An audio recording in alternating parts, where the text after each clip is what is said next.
एक गांव में सीताराम नाम का एक दूध का व्यापारी रहता था। उसके दो बेटे थे, मनीराम और धनीराम।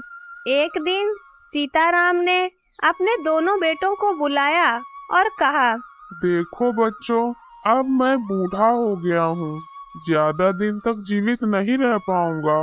इसलिए मैंने सारी जायदाद तुम दोनों में बराबर बराबर बांट दिया है और मेरी आखिरी इच्छा यह है कि तुम दोनों एक साथ रहकर ईमानदारी से व्यापार करो और मेरा नाम रोशन करो।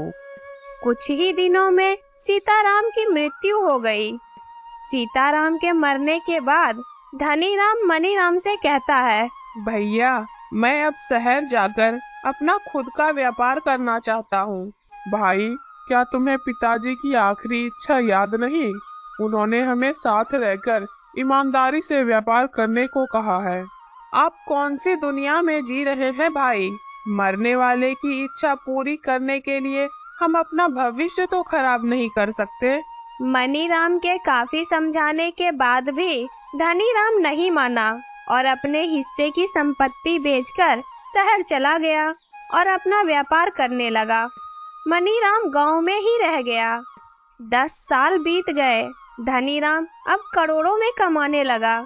इधर मनीराम जो कुछ भी करता था नुकसान ही होता था। इसलिए उसने भी अपनी सारी संपत्ति बेच डाली और अपने परिवार के साथ शहर आ गया और पैसे कमाने के लिए भेलपूरी बेचने लगा। एक दिन मनीराम की पत्नी मनीराम से कहती है, सुनो जी, भेलपूरी बेचने से हमारा गुजारा नहीं होता। कब तक ऐसे आधा पेट खाना खाकर रहेंगे? हमारा नहीं तो कम से कम अपने बच्चे का तो सोचो। आपका भाई धनीराम भी तो यहीं रहता है ना। अपने बच्चे के लिए एक बार उनसे मदद मांगो। वो आपका भाई है, आपकी मदद जरूर करेगा। अरे भाग्यवान, धनीराम को तो गांव छोड़े 10 साल हो गया। इन दिनों में तो वो एक बार भी हमसे मिलने नहीं आया।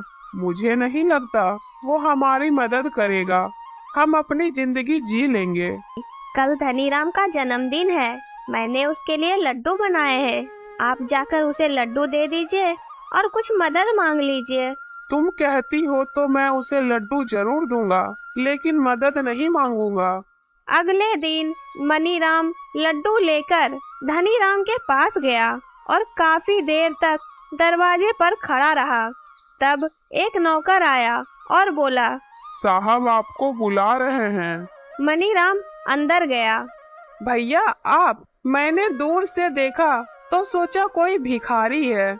मनीराम उसके बातों पर ध्यान नहीं दिया और बोला, तुम्हारे जन्मदिन के अवसर पर तुम्हारी भाभी ने तुम्हारे लिए लड्डू बनाए हैं, तो सोचा तुम्हें देता चलूं।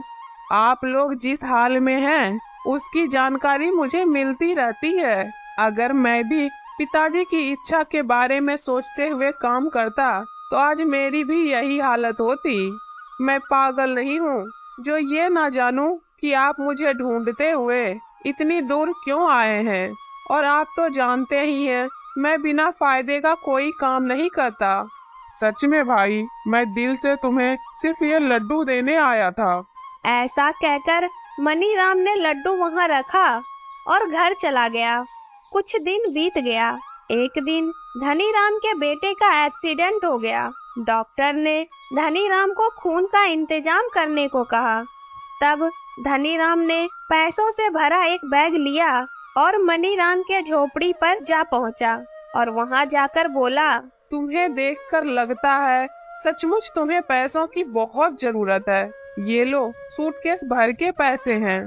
तुम्हें और जितने पैसे चाहिए मैं तुम्हें दूंगा, बस तुम मेरी एक मदद कर दो। मनीराम धनीराम की बात सुनकर मुस्कुरा दिया और चुप रहा। इस पर धनीराम को बहुत गुस्सा आया और बोला, तुमसे मदद मांग लिया तो क्या छोटा हो गया? कुछ बोलते क्यों नहीं? कितने पैसे चाहिए तुम्हें? मुझे तुम्हारी हर बात पता है। तुम क्या मदद मांगोगे? मैं खुद ही अस्पताल जाने की सोच रहा था। मेरा और तुम्हारे बेटे का खून एक ही है। तुम्हें इसके लिए एक भी रुपए देने की कोई जरूरत नहीं है। मैं पिताजी की बातों को कभी नहीं भूला। और फिर मनीराम अपने भाई के साथ अस्पताल चला जाता है और खून देकर घर आ जाता है। अगले दिन धनीराम मनीराम के पास आया और बोला, भाई मुझे माफ कर दो। मैंने पैसे कमाने की लालच में ईमानदारी और रिश्तों को भूल गया था। आज मुझे समझ आया कि दुनिया में कुछ चीजें ऐसी होती है जिसे पैसों से नहीं खरीद सकते। मुझे ये समझने में बहुत देर हो गई भाई, मुझे माफ कर दो। भाई अब हम अपने गांव चलते हैं और साथ मिलकर वहीं पिताजी का व्यापार करेंगे। दोनों भाई गांव आ गया और बेची हुई संपत्ति को फिर से खरीद लिया और साथ मिलकर व्यापार करने लगा और खुशी खुशी रहने लगा।